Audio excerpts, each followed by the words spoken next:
Hunter names a whole bunch of stuff that seems to have changed during the 20th century. He talks about how the media has intensified its coverage of all sorts of issues and does a poor job of covering that.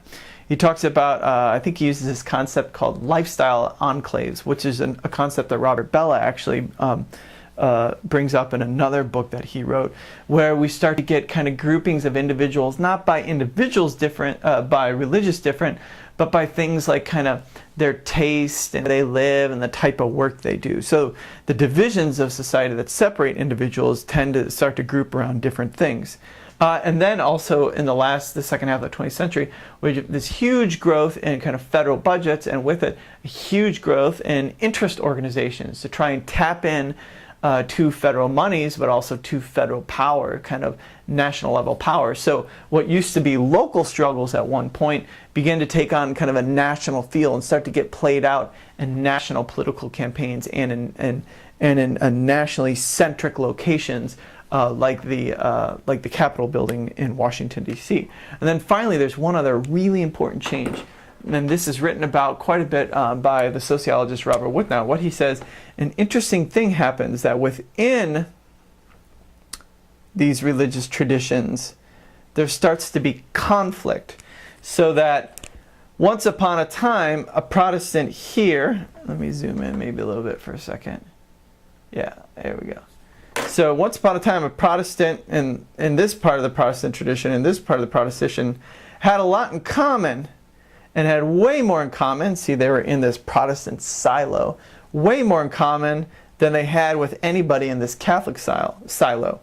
But what Robert Wuthnow says is that now, with divisions within these denominations, and these are divisions by divisions of understanding of the Bible, understandings of religion, understandings of the role of religion in morality. There start to be these huge divisions so that Protestants start to disagree with each other.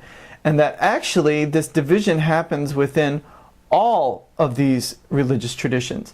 So much so that people on this side of the division have more in common with each other than they do with people that are within their own silo, within their own tradition.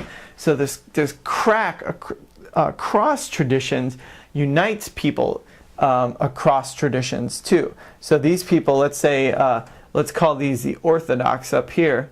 An Orthodox Protestant, according to Hunter and Wuthnow, has more in common with the Orthodox Catholic and an Orthodox Jew, whereas a progressive, to use Hunter's terms, Protestant, has more in common with a progressive Catholic and a progressive Jew than they do with an Orthodox Protestant.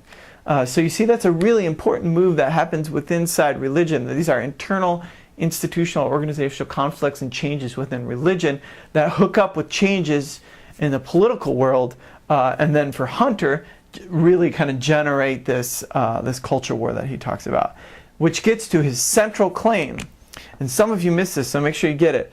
His central claim is that no longer are the big conflicts in society around different religions, but instead they're around two different, the Orthodox moral vision. Morality in society, there are external rules, so these groups would look to things like scripture or look to the authority of religious leaders. According to them, the rules are unchanging, so what worked 2,000 years ago worked for a religious group, or should work now for all of society.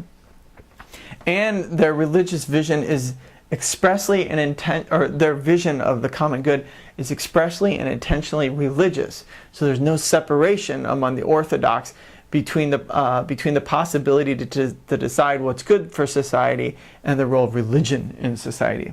Progressives, on the other hand, they basically will look at religious tradition through the eyes of today. So they'll look at kind of contemporary ideas, contemporary knowledge, contemporary movements, and make sense of religious traditions. They're willing to update, so they might say things like, well, the Bible doesn't really kind of especially tell us exactly what to do in regards to abortion, so we should think about it. We should use other sources of information, and we should come to conclusions today that work for us today. And so there's kind of a huge difference, according to Hunter, between the core, basically moral orientations of people in these two camps. And to kind of finalize what his point is, he says, well, where does this play out? It plays out in all sorts of issues that have to do with national identity. So they're the things we've already mentioned before. Family, art, education, law, politics, all these sorts of issues gets played out on the national stage, and it plays out within religious groups, because now religious groups are split within themselves. Okay, that's kind of the core of Hunter's argument. And if you'll notice, what seems pretty useful in all of this, or actually what seems to kind of to hit us as potentially useful, is it seems to be a similar argument to other arguments we might have heard. For example, everybody in the last couple elections would talk about red state, blue state, and you'd see people writing in blogs and magazines and newspapers talking about just how different these people are. They have different visions of the United States, different visions of politics, different visions of religion. Well, that kind of comes somewhat from this culture war argument. Another connection that you might have noticed too is that these two camps seem to line up with those two camps of interpreting church and state that we've talked about. So progressives would seem to kind of fall in that separationist camp, which is, hey, we might be religious, but maybe the government shouldn't be involved whatsoever in establishing religion. Whereas the Orthodox seem to fall in what we call the accommodationist camp, which is like, well, actually, we read into the founders that we look more importantly at the free exercise clause, and we read into the founders their willingness to allow people to exercise whatever religion. So the government should accommodate religion, and of course that ties up with the Orthodox moral vision of religion and religious activity as being kind of core to how social issues should get decided.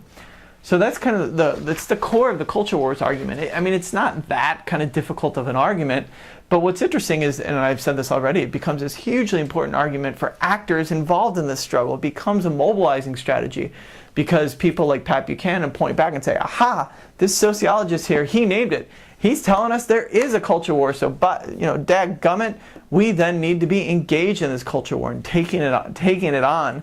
If the sociologist says there's one, then there is one, and so shouldn't we engage with it?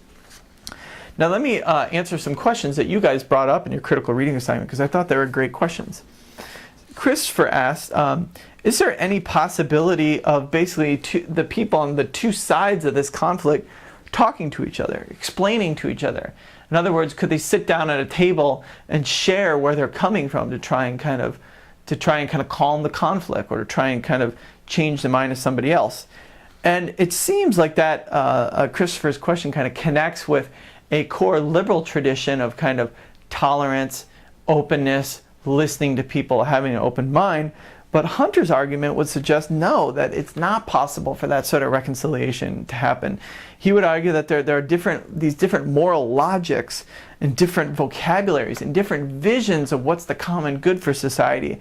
And when you have such fundamental differences, you're not going to be able to come together. You're going to be able to continue to butt heads. And more importantly in this, or just as important in all this too, is that especially for these Orthodox group, if their vision of what's best in the United States is always articulated in religious language, then that religious language is exclusionary to the extent that there are many people, whether they're progressive religious people or atheists, that don't get that language or don't understand that language. So the ability to communicate is tough, because it's like you're kind of talking past each other. That's a good question, Christopher, and I'm glad you asked it. And then Annika, in a similar spirit, said, well, will education eradicate cultural conflict? And the answer there is probably not. That was at one point kind of the dream